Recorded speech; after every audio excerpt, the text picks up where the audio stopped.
So now we are going to be showcasing a part of a Mahabharata that is most popular. We welcome you guys to perform that. ಮಹಾಕಾವ್ಯಗಳಲ್ಲಿ ಒಂದಾದ ಮಹಾಭಾರತ ಒಬ್ಬ ಬಿದಿರಿನಿಂದ ಮಾಡಿದ ಹೂಬುಟ್ಟಿಯಲ್ಲಿ ಇಟ್ಟು ಗಂಗೆಯಲ್ಲಿ ತೇಲಿಬಿಟ್ಟಳು. ಮಹಾಮಯ್ಯ ಭೀಷ್ಮರ ಸಾರಥಿಯಾದ ಅತೀತ ಮಹೋದ ಮತ್ತು ರಾಧ್ಯ ದಂಪತಿಗಳಿಗೆ ಸಿಗುವನು. ಸೂತ ಪುತ್ರನಾಗಿ ಬೆಳೆಯುವನು. ತನ್ನ ಜನ್ಮ ರಹಸ್ಯ ತಿಳಿಯದೆ ಸೂತನಾಗಿ ಬದುಕುವಾಗ ತನ್ನ ಜನ್ಮ ರಹಸ್ಯ ಹೇಗೆ ಗೊತ್ತಾಗುವುದು ಎಂಬುವ ಪ್ರಸಂಗವನ್ನು ಇಲ್ಲಿ ವ್ಯಕ್ತಪಡಿಸಲಾಗಿದೆ.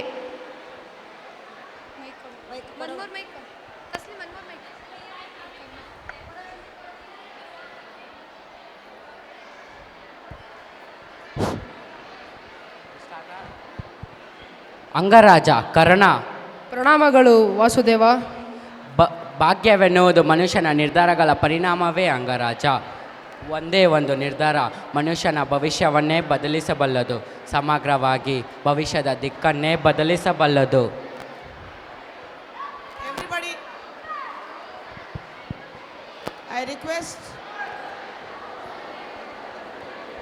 I request all to settle down kindly.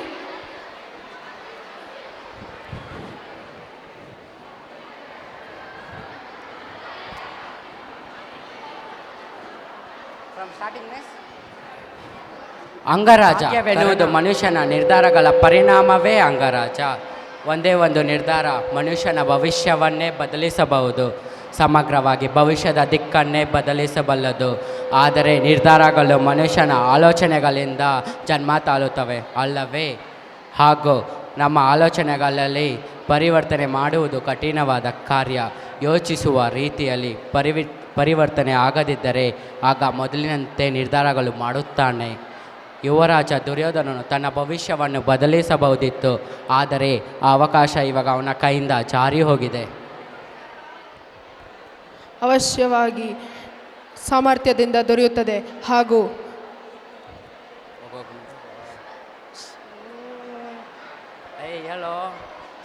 ಸಾಮರ್ಥ್ಯದಿಂದ ದೊರೆಯುತ್ತದೆ ಹಾಗೂ ಯುವರಾಜನನ್ನು ಕೂಡ ಅಧಿಕಾರ ಜನ್ಮದಿಂದಲೇ ಸಾಬೀತಾಗುವುದು, ಸಾಮರ್ಥ್ಯದಿಂದ ಅಲ್ಲವೇ?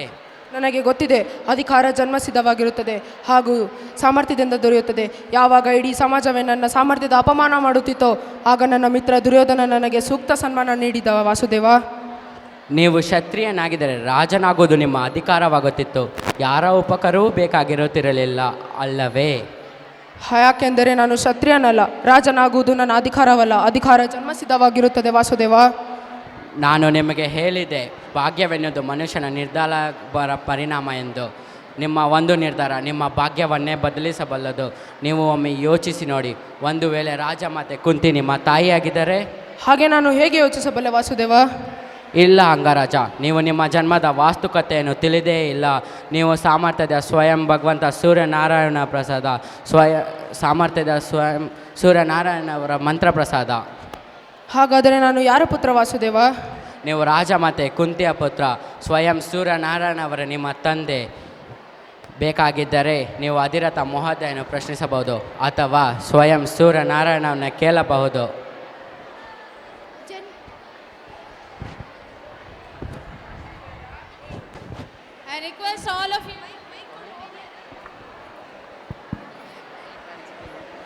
I request all of you to keep silence so that you can listen what are the dialogues they are going to tell.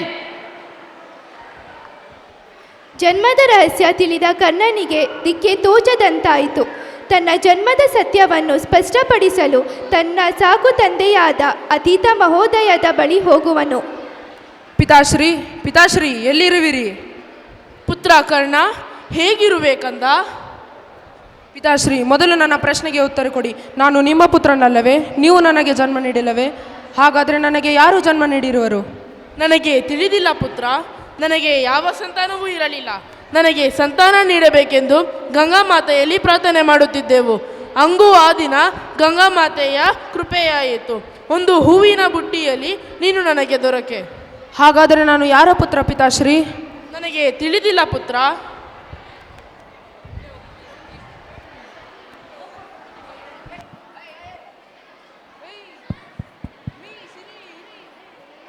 ಮರುದಿನ ಮುಂಜಾನೆ ಕರ್ಣ ಸೂರ್ಯ ಪೂಜೆ ಮಾಡುತ್ತಿದ್ದಾಗ ರಾಜಮಾತೆ ಕುಂತಿ ಅವನ ಬಳಿ ಬರುವಳು.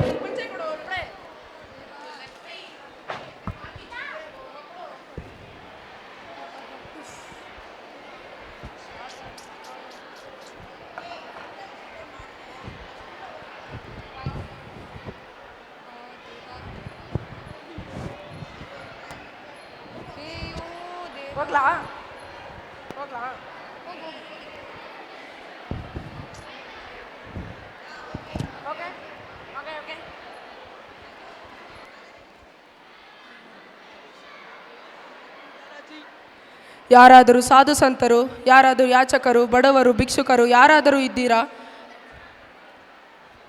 ಯಾರಾದರೂ ಯಾಚಕರು, ಬಡವರು, ಭಿಕ್ಷುಕರು ಯಾರಾದರೂ ಇದ್ದೀರಾ? ನನ್ನಿಂದ ದಾನವನ್ನು ಸ್ವೀಕರಿಸಿ ನನ್ನನ್ನು ಅನುಗ್ರಹಿಸುವವರು. ಪುತ್ರ ಕರ್ಣ, ನಿನ್ನ ಮಾತೆ ಬಂದಿರುವಳು. ದಾನದ ಆಶೆಯನ್ನು ಇಟ್ಟುಕೊಂಡು ಬಂದಿರುವಳು. ಭಿಕ್ಷೆಯನ್ನು ನೀಡಬಲ್ಲೆಯ ಅವಳಿಗೆ? ರಾಜಮಾತೆ. ಇಲ್ಲ ಪುತ್ರ, ಕೇವಲ ಮಾತೆ, ನಿನ್ನ ಮಾತೆ ಮಾತ್ರ. ನಿನ್ನ ಜನ್ಮದ ಸಮಯದಲ್ಲಿ ಇಷ್ಟು ಧೈರ್ಯವಿರಲಿಲ್ಲ ನನ್ನಲ್ಲಿ. ನನ್ನ ಎದುರು ಸಮಗ್ರ ಸಮಾಜವೇ ಇತ್ತು. ನನ್ನ ಪಿತೃವಿನ ಪ್ರತಿಷ್ಠೆ ಏನಾಗಬಹುದಿತ್ತು? ಅವಶ್ಯವಾಗಿ ತಂದೆಯ ಪ್ರತಿಷ್ಠೆ ಪುತ್ರನ ಜೀವಕ್ಕಿಂತ ಬೆಲೆಯುಳ್ಳದಾಗಿರಬಹುದಿತ್ತು. ನನ್ನಿಂದ ತಪ್ಪಾಗಿದೆ ಕರ್ಣ, ನನ್ನನ್ನು ಕ್ಷಮಿಸಿ ಬಿಡು. ನನ್ನ ಈ ತಪ್ಪಿನ ಪರಿಣಾಮ ಇಷ್ಟು ದೊಡ್ಡದಾಗಿರುತ್ತೆ ಎಂದು ತಿಳಿದಿರಲಿಲ್ಲ ನನಗೆ. ಅದೇ ನನ್ನ ಸಮಗ್ರ ಜೀವನವೇ ಆ ತಪ್ಪಿನ ಪರಿಣಾಮ ರಾಜಮಾತೆ. ನನ್ನಿಂದ ತಪ್ಪಾಗಿದೆ ಕರ್ಣ, ಕ್ಷಮಿಸಿ ಬಿಡು. ಈಗ ನಿನ್ನ ತಾಯಿ ಆಗಲು ಬಂದಿರುವೆ. ನನ್ನ ಈಗ ಬಂದಿರುವಿರಾ ನನ್ನ ಮಾತೆ ಆಗಲು? ಹಾಗಾದರೆ ನಾನು ಆ ಮಾತೆಯನ್ನು ಏನು ಮಾಡಲಿ? ನಿನ್ನನ್ನು ತ್ಯಾಗ ಮಾಡಿದ್ದೇ ನನ್ನ ತಪ್ಪಾಯಿತು. ಕ್ಷಮಿಸಿ ಬಿಡು ಕರ್ಣ, ಕ್ಷಮಿಸಿ ಬಿಡು. ಯುದ್ಧದಲ್ಲಿ ಭಾಗವಹಿಸಬೇಡ ಕರ್ಣ. ಈ ಪರಿಸ್ಥಿತಿಯನ್ನು ನಾವು ಬದಲಾಯಿಸಬಹುದು. ಅತೀತವನ್ನು ಹೇಗೆ ಬದಲಾಯಿಸಬಹುದು ರಾಜಮಾತೆ? ನನ್ನ ಅನುಜರೇ ನನ್ನ ಶತ್ರುಗಳಾಗಿರುವರು. ಅತೀತ ಯಾವ ಪ್ರವಾಹದಲ್ಲಿ ನೀವು ನಿಮ್ಮ ಪುತ್ರನನ್ನು ತ್ಯಾಗ ಮಾಡಿದ್ದೀರೋ ಅದರಲ್ಲೇ ಅವನು ಮುಳುಗಿ ಹೋಗಿದ್ದಾನೆ.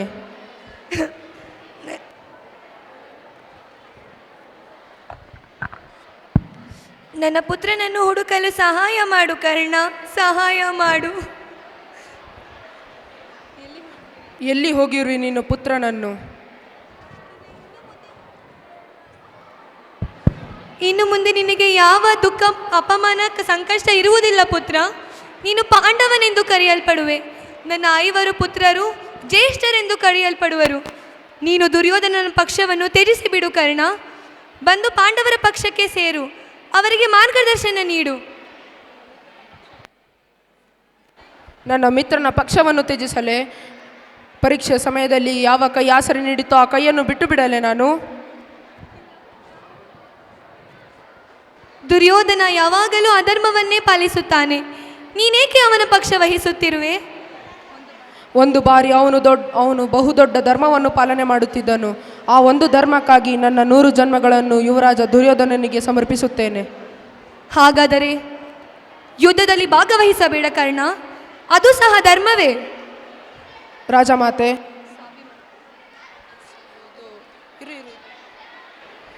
ರಾಜಮಾತೆ, ಸ್ವಾಭಿಮಾನವನ್ನು ಧರ್ಮಕ್ಕಾಗಿಸುವುದು ಯೋಗ್ಯವೋ ಅಥವಾ ಸ್ವಾಭಿಮಾನವೇ ಧರ್ಮವಾಗುವುದು ಇದು ಯೋಗ್ಯವೋ? ಧರ್ಮವೇ ಸ್ವಾಭಿಮಾನವಾಗಬೇಕು, ಅದೇ ಯೋಗ್ಯ. ಹಾಗಾದರೆ ನಾನು ಧರ್ಮವನ್ನು ತ್ಯಜಿಸಲಾರೆ, ಹಾಗೂ ಯುವರಾಜನನ್ನು ಕೂಡ. ನನ್ನ 5 ಸಹೋದರರಿಗೆ ಈ ವಿಷಯವನ್ನು ಅವರ ಹೃದಯದಲ್ಲಿ ಬರೀ ಸಂಪೂರ್ಣ ಇದು ಇಳಿದಿದೆ.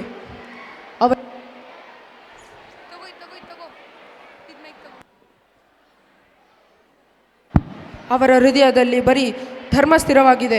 ಅವರಿಗೆ ಗೊತ್ತಾದರೆ ಅವರು ತಕ್ಷಣವೇ ಶರಣಾಗಿ ಬಿಡುತ್ತಾರೆ. ಹಾಗಾದರೆ ನಾನೇನು ಮಾಡಲಿ ಕರ್ಣ? ನನ್ನ ಪುತ್ರರೇ ಒಬ್ಬರಿಗೊಬ್ಬರು ವಧಿಸುವುದನ್ನು ನಾನು ಹೇಗೆ ನೋಡಬಲ್ಲೆ ನಾನು?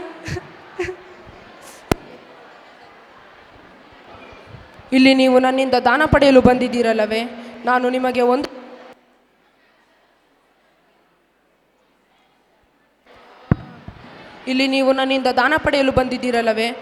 ನಿಮಗೆ ಒಂದು ದಾನ ಕೊಡುತ್ತೇನೆ. ನೀವು ನಿಮ್ಮ 5 ಪುತ್ರನ ಒಬ್ಬರ ಪುತ್ರನ ಮೃತ್ಯುಗಾಗಿ ರೋಧಿಸಬೇಕಾಗಿರುವುದು.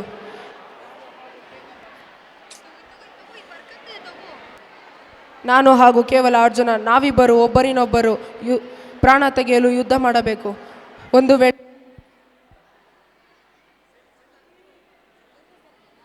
ಒಂದು ವೇಳೆ ಅರ್ಜುನನ ಕೈಯಿಂದ ನನ್ನ ವಧೆ ಆದರೆ ಆಗ ನಿಮ್ಮ 5 ಪುತ್ರರು ಜೀವಂತವಾಗಿ ಉಳಿಯುವರು. ಏನಾದರೂ ನನ್ನ ಕೈಯಿಂದ ಅರ್ಜುನನ ವಧೆ ಆದರೆ ಆಗ ನಾನು ನಿಮ್ಮನ್ನು ಮಾತೆ ಎಂದು ಕರೆಯುವೆ. ಇದು ನನ್ನ ವಾಗ್ದಾನ ಹಾಗೂ ದಾನವೂ ಕೂಡ. ಇಲ್ಲ ಕರ್ಣ, ಇಲ್ಲ ಇಲ್ಲ. ಪುತ್ರ ನಿಲ್ಲು, ನಿಲ್ಲು ಕರ್ಣ, ನಿಲ್ಲು. ತ್ಯಾಗ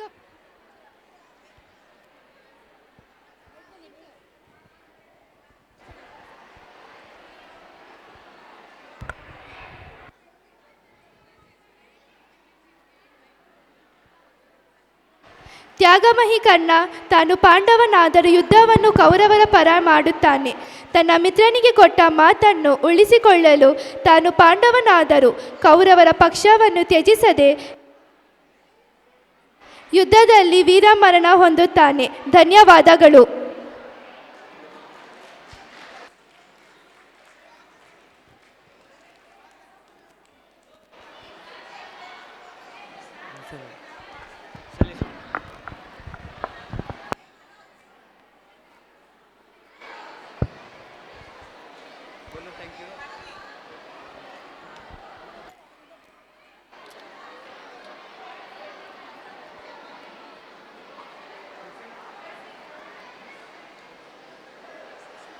Thank you students for showing us the embodiment of such characters.